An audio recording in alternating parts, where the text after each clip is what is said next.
Hi, I'm Clifford Carnicom, and I am an independent researcher. Many of you are familiar with my site under my name of carnicom.com.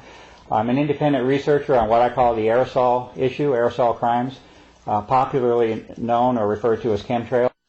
I don't use that term, but I don't have any problem with other folks that do that. But for about 10 years, I've been doing research on the aerosol issue, the deliberate introduction of massive amounts of particulates into our atmosphere.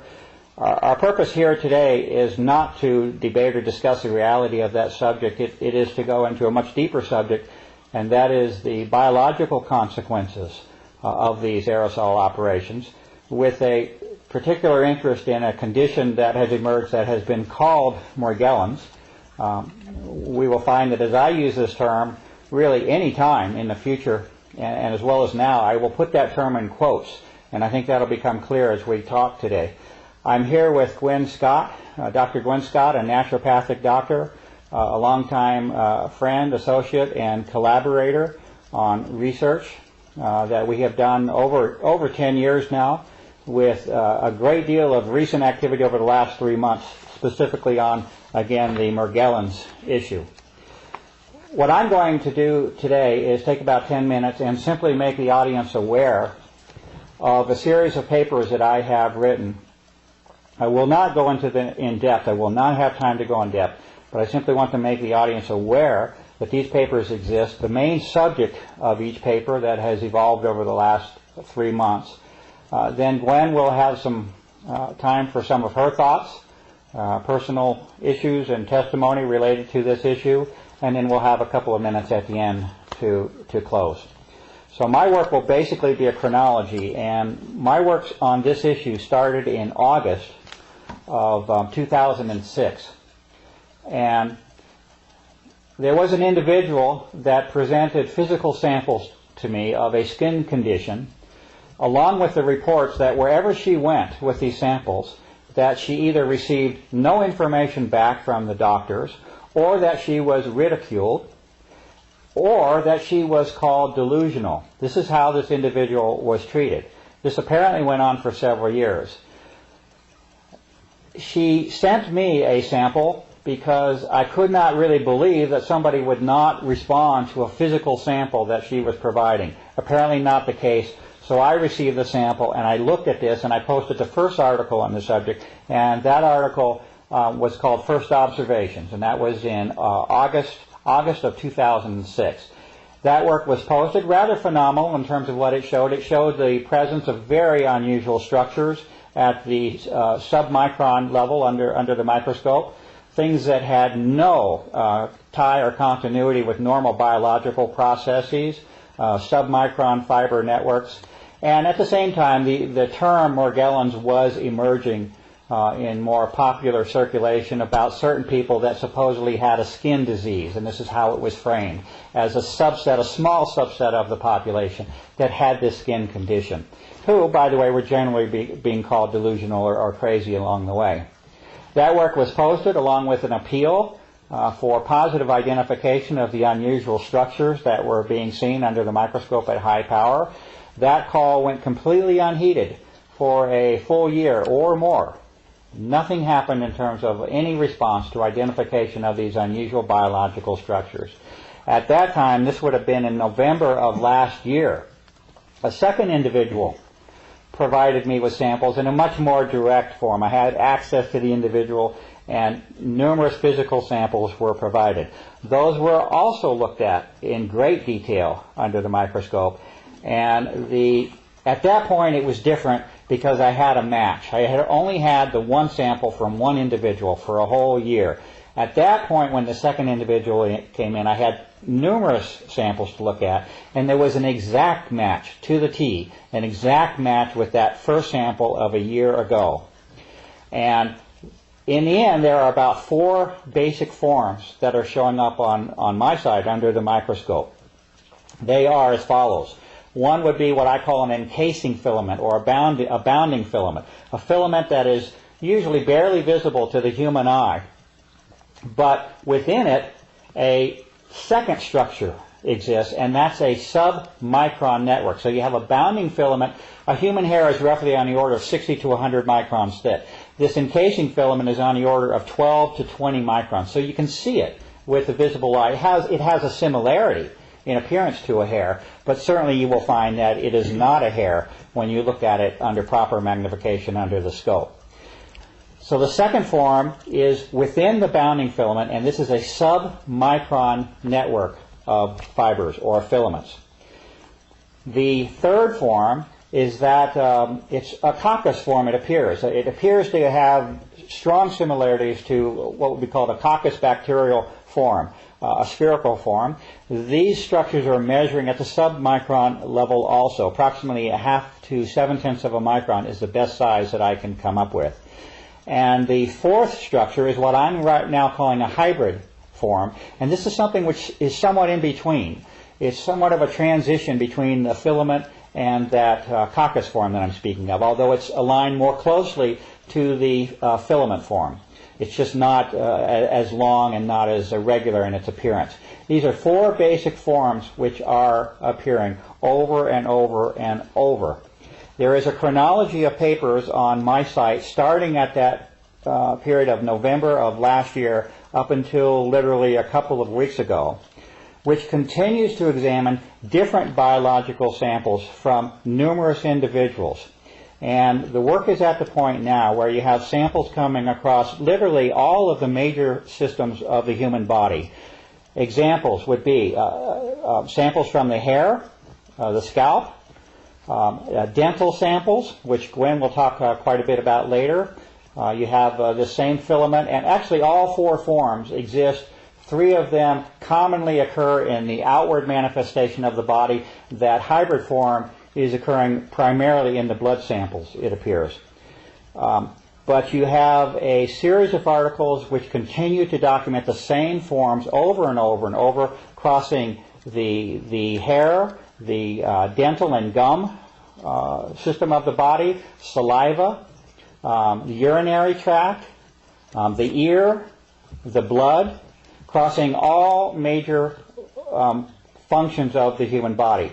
Now, the reason that this issue has come into prominence is because not only has there been a finding of these unusual, I call them pathogens, I can come up with no other term than that these are pathogens. These are invaders of the human body which cause ill health or certainly I don't know how you can avoid the condition of calling it a disease in that sense, but Gwen and I have our own thoughts on this. But certainly the condition of the blood that I'm seeing over and over and over is not a healthy one.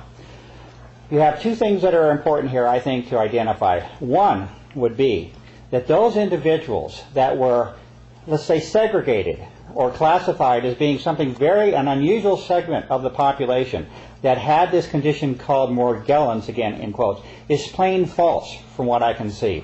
It is not, in the end, a small segment of the population that is to be isolated and segregated, as something unusual.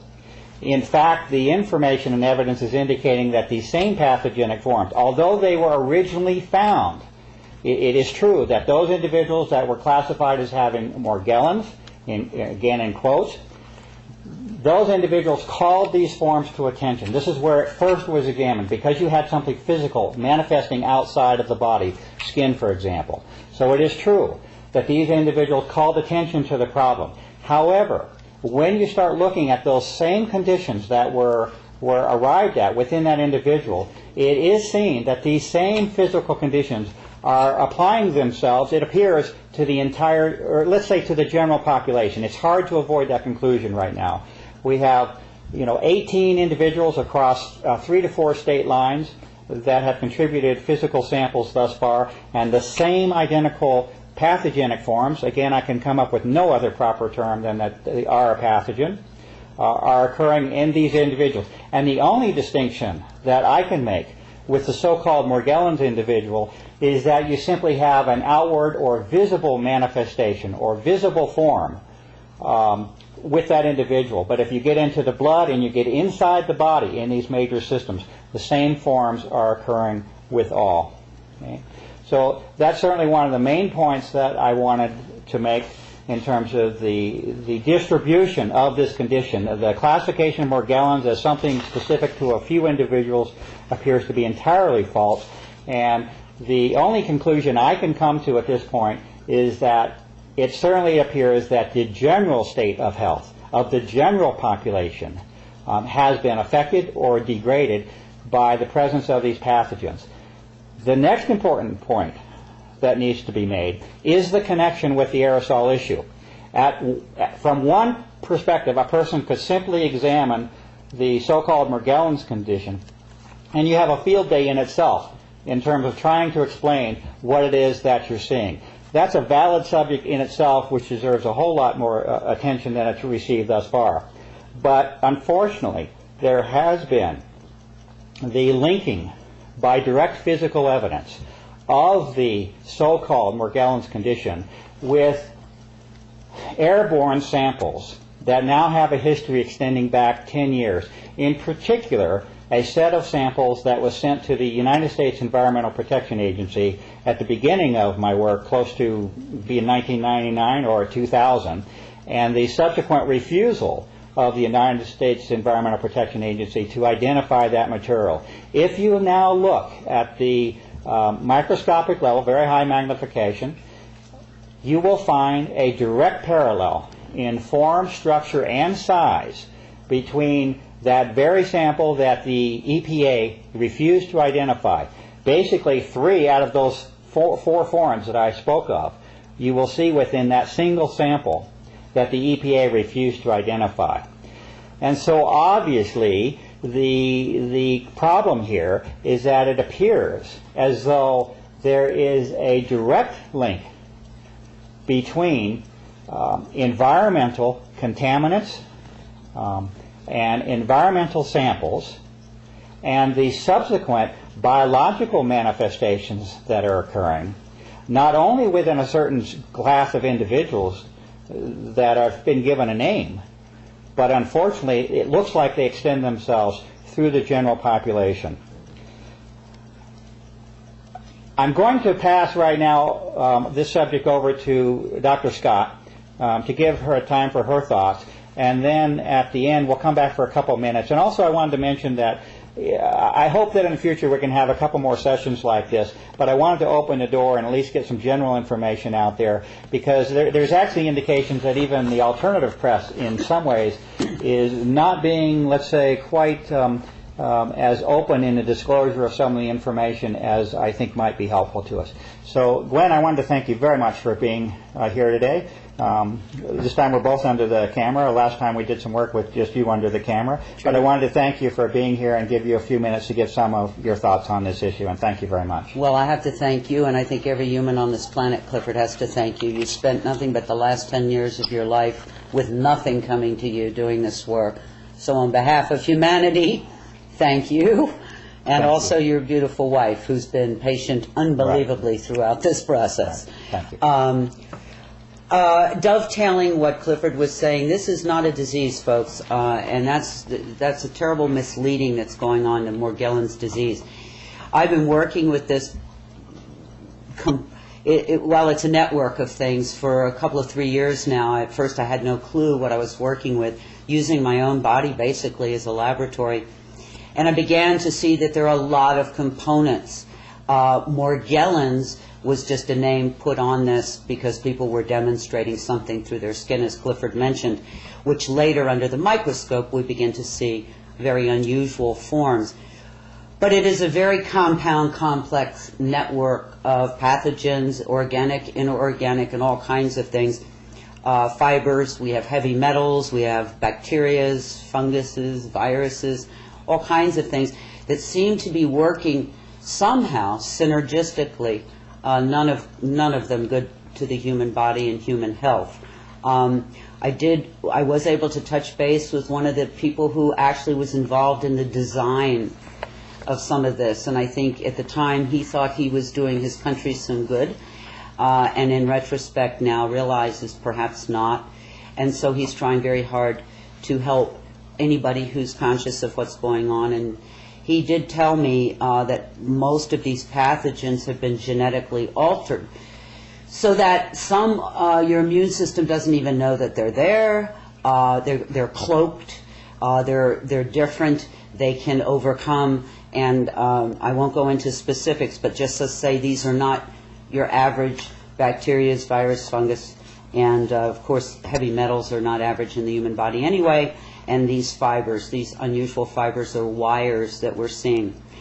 People have said, well, where is it coming from? Well, clearly there's been enough air sample to know, and Mr. Carnicom Clifford just made that connection for us, through the air. And remember, folks, and this is something people forget, we've sort of disconnected. Hopefully we can reconnect with some very important things today. Whatever you breathe in is systemic or system-wide to your whole body in less than a minute. And these things that we're talking about here are very small, tiny, tiny, tiny particles, goes into the lungs, go directly into the blood supply.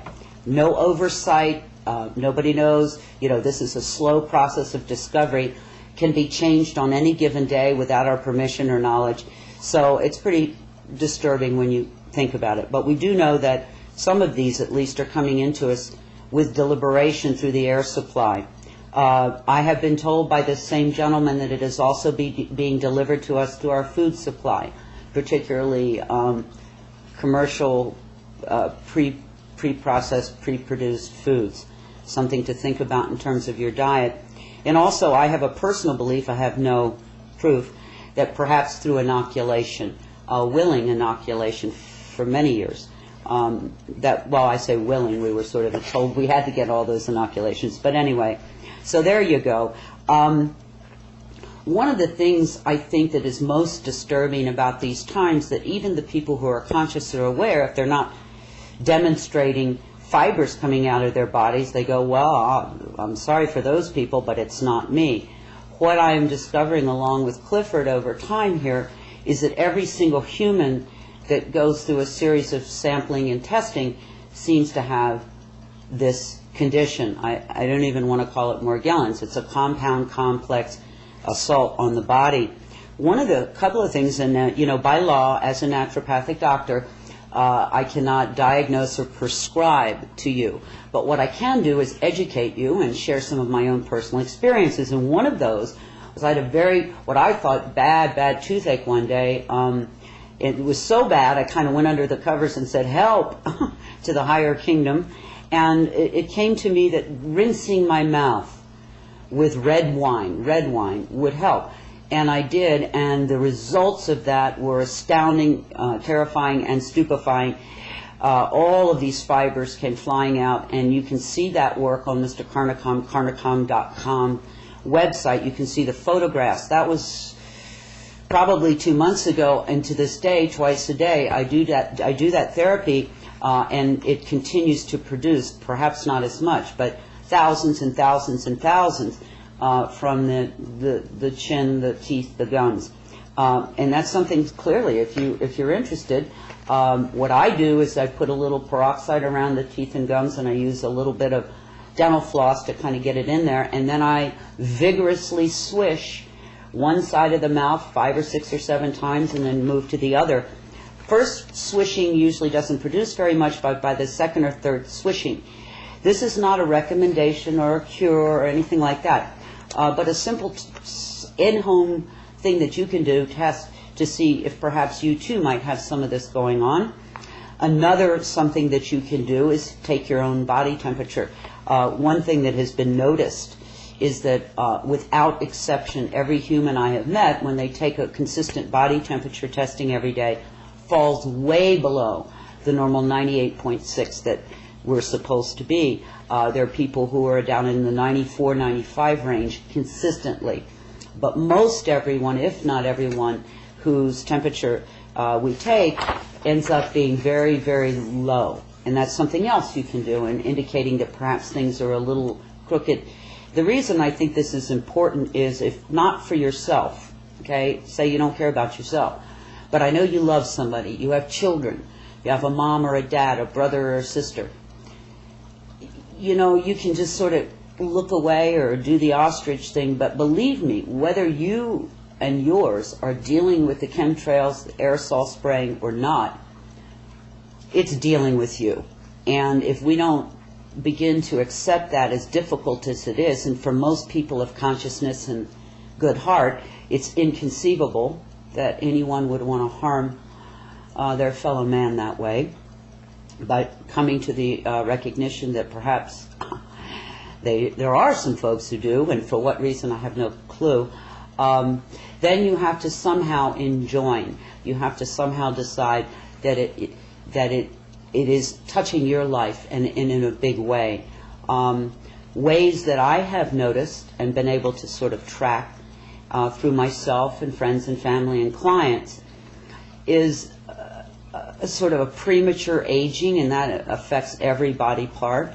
Hair loss, all kinds of things, joint pains. And as I go along on the discovery, I'm beginning to understand that more and more of what we associate with aging and ill health can be directly related back to this system, this very kind of compound, complex mix that's coming into us, all of them taking tolls on in one way or another.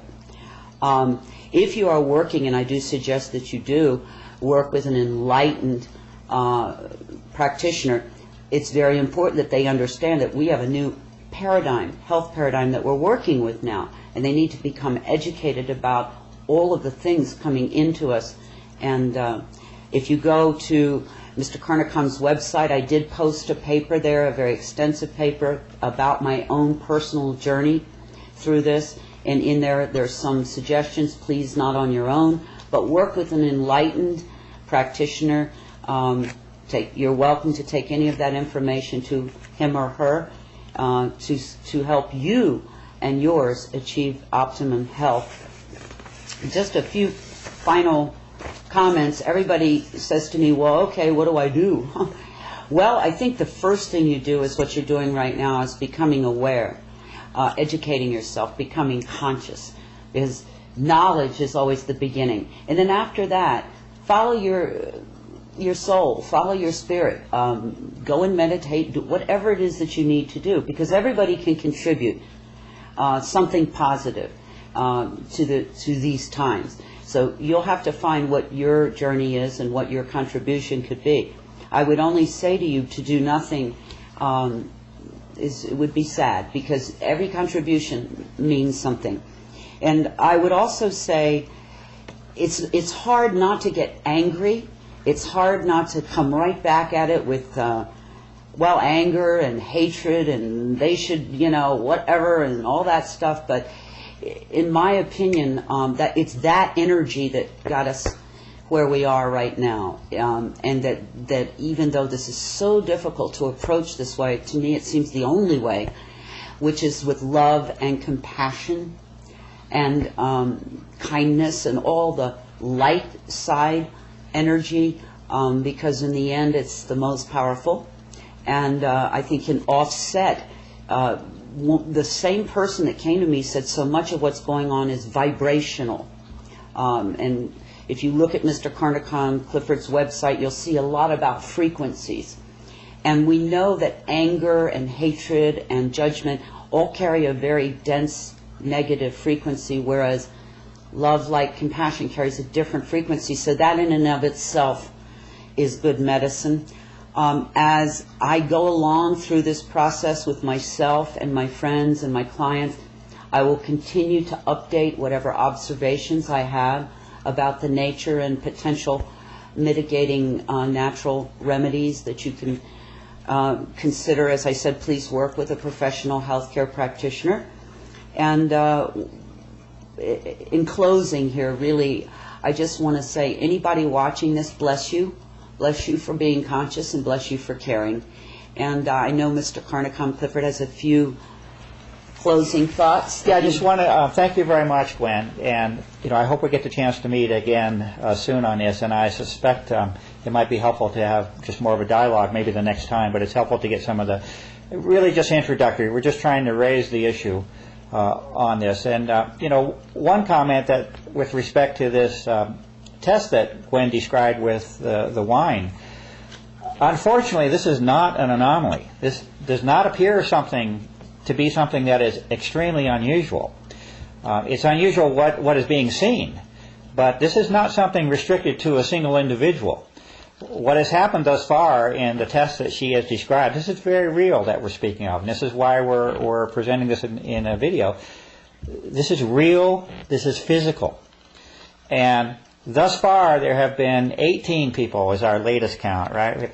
18 people. We could essentially call this a random sample from across the country.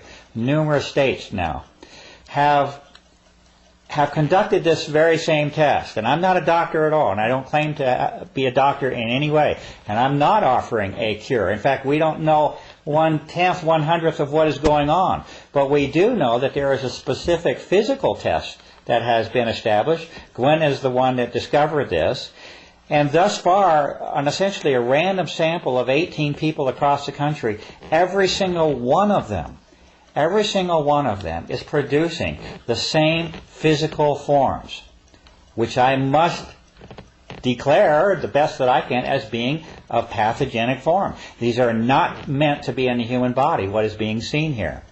I'm not going to swear that every single person across the country and in the general population has this, but certainly statistically we're way beyond any norm.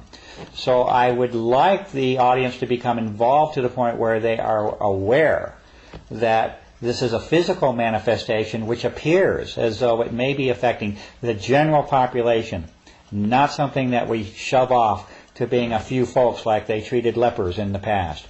I also want to let it be known how the CDC has responded to this issue, and if we're counting on the federal government and the federal agencies to give us the scoop and the lowdown on this issue, we've got a very serious problem. Because if you look at the CDC's history here, they have been anywhere from completely ignoring the issue. They've taken several tactics, several along the way, and they change according to what appears to be appropriate for them at the time. One is complete refusal and denial to even acknowledge the subject. The next stage they got into was one of labeling the condition as delusional. They put it up on their website that this is a delusion, falling right in line, again, with a tactic that was used. Then there appeared to have been pressure applied to that agency, and they removed the delusional reference and acknowledged that such a thing might exist in some form, but we don't know anything about it, that we're going to do a study, but nothing happened. This was on for at least a year and a half. They declared an intent, nothing happens. It then evolves to the point where there's a press club, a national press club, where there's an acknowledgement of the issue. And what do they do there? They say that we're going to study this. There's no sufficient funds established for a study. The study is confined to a specific group of people with a specific health organization, Kaiser Health Organization. A very specific test.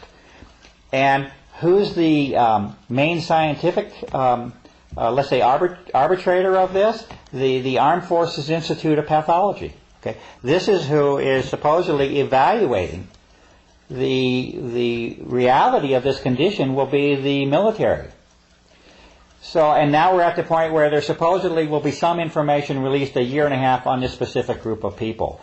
So if we're counting on the CDC or the general press to help us circulate information, there's obviously a problem. This is one of the reasons that Gwen and I are together here. On my side, there is a call for an appeal for assistance for positive identification. A lot of my work is specific, under the microscope. It's not something that's nebulous. There are very specific forms that are repeatedly showing up now, and they need positive identification, not a maybe, not might be. We need positive microbiological description, identification of what's there. And if it's a little bit beyond the ordinary, we need to know that as well. And my hope is that we're able to meet again, Gwen, and maybe just in a more conversational mode, go over some of the things that we're finding. And what I would want to say is, please, please, please, please, this isn't something you let somebody else take care of. If you do not become involved, if you look back through human history, and when there was a big problem afoot, and the people turned away, now we condemn them and say, well, why didn't they do something? Well, we've got another big problem here. And it may, and I hope I'm not overstating, but I think the health and survival of all human beings is truly at stake here. And so we can't afford to say, well, I'm busy today, or I got family problems, or, oh, that's scary, I don't want to get involved. You really, it's a soul call out. I don't think it's an exaggeration, and that's why Gwen and I are motivated to do this. We're speaking of something which has the potential, if not actually already doing so, and that is affecting the general state of the health of the population. On the whole planet. Yes, and with a great deal of evidence can be attributed to very specific environmental operations and programs that are being conducted. And with that, I would like to thank you for listening, and thank you, Gwen. And I look forward to meeting with you soon again and see if we can get into a little more detail on some of the things we've been doing. Peace and blessings. Thank you.